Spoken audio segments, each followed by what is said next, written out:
Sample 13 on pipe friction in turbulent flow. A hydroelectric power generating system is shown in the accompanying figure. Water flows from an upper reservoir to a lower one, passing through a turbine at the rate of 150 liters per second.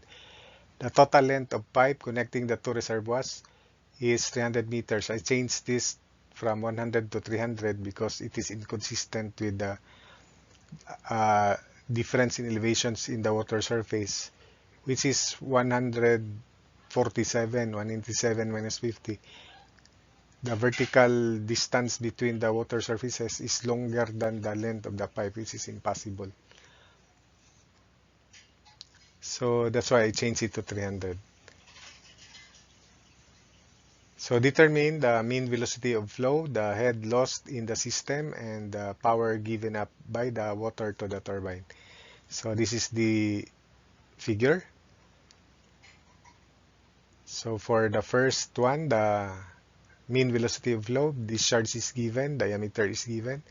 So mean velocity is 4 times discharge, 0.15 over pi times 0.25 square. So the mean velocity of flow is 3.056 meters. The head loss in the system is using Hazen-Williams formula, circular. So HF equals 10.67 times length, which is 300 over diameter to the 4.87, 0.25 to the 4.87. Quantity discharged over C sub 1, which is 120, raised to 1.852. So HF is 11.5 meters. Then the power given up by the water to the turbine, we write energy equation between 1 and 2. The flow direction is to the lower elevation, so between 1 and 2, but we select the datum to be at elevation 0.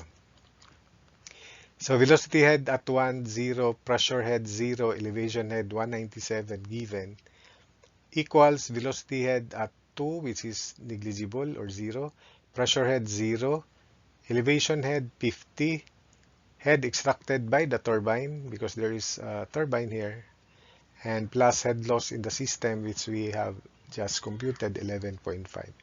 So the head extracted by the turbine is 135.5 meters, and the power input given up by the water to the turbine is weight flow rate Q gamma of water times the head extracted in kilowatts. So Q is 0.15 times 9.81 times 135.5. So it would be in kilowatts. 199.4 kilowatts.